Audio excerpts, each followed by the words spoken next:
शायद वह मार्केट में होगा, he may be at the market.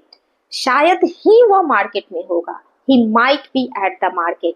वह पक्का मार्केट में होगा, he must be at the market.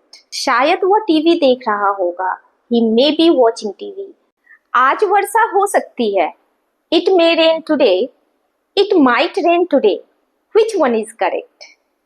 दोनों ही सही है, बट सिचुएशन के अनुसार दोनों के मीनिंग में थोड़ा सा डिफरेंस होता है। और एक बहुत बड़ी मिसअंडरस्टैंडिंग भी होती है कि माइट का यूज सिर्फ पास्ट के सेंटेंसेस के लिए किया जाता है, लेकिन ऐसा नहीं है। माइट का यूज प्रेजेंट और फ्यूचर दोनों की पॉसिबिलिटीज के लिए भी किया जाता है। तो इस वीडियो में हम मे और माइट के बीच क्या डिफरेंस है इसे पढ़ेंगे। इसके साथ साथ मे और माइट का यूज किस सिचुएशन में किया जाता है इसे भी जानेंगे और मस्ट के भी कुछ यूजेस को पढ़ेंगे। सबसे पहले बात कर लेते हैं मे और माइट की। दोनों का यूज पॉसिबिलिटीज के लिए किस तरह से किया जाता है और किस सिचुएशन में किया जाता है। जैसे मैंने एक सेंटेंस बताया था कि आज वर्षा हो सकती है, इट मे रेन टुडे और इट माइट रेन टुडे। मैंने कहा था कि दोनों सेंटेंस सही है, लेकिन सिचुएशन क्या है?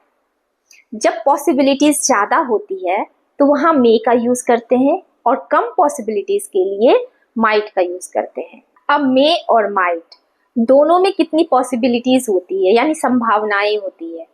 यदि मे की बात करें तो इसमें पॉसिबिलिटीज 50% to 70% होती है, यानी ज्यादा पॉसिबिलिटीज होती है। यदि सेंटेंस लेते हैं इट मे रेन टुडे तो यहाँ वर्षा होने की संभावना ज्यादा है। हम इसे इस तरह से समझ सकते हैं, मान लो तभी आसमान में पूरा बादल भरा हुआ है तो उसे देख के हम बोल सकते हैं इट मे रेन टुडे।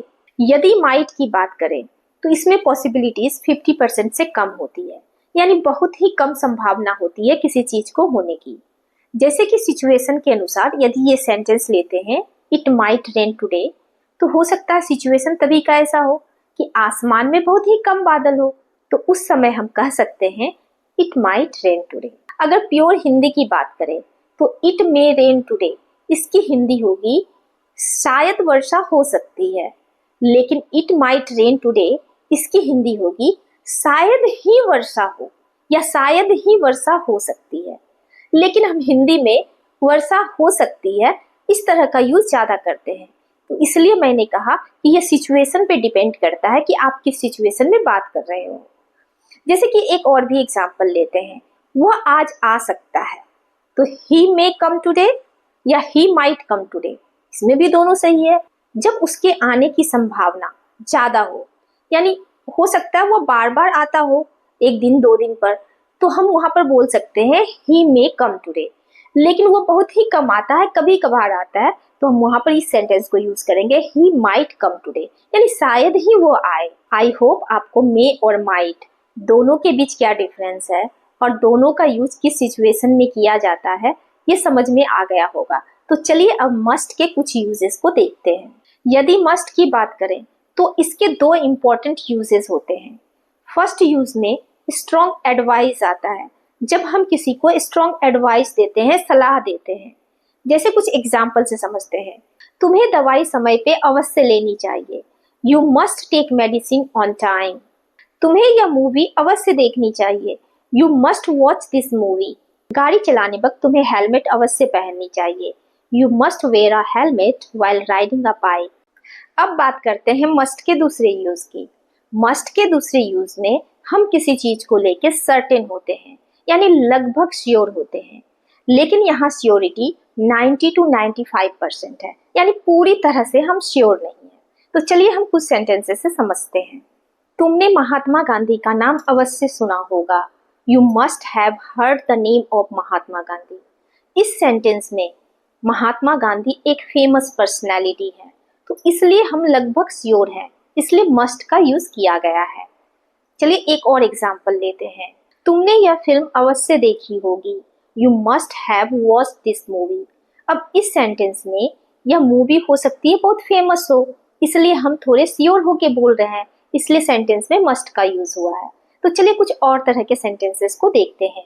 वो पक्का घर पर होगा, he must be at home. वो पक्का क्रिकेट खेल रहा होगा, he must be playing cricket. वो पक्का सो रही होगी। She must be sleeping. I hope आपको मे, माइट और मस्ट तीनों के बीच क्या डिफरेंस है और तीनों का यूज किस प्रकार किया जाता है ये समझ में आ गया होगा।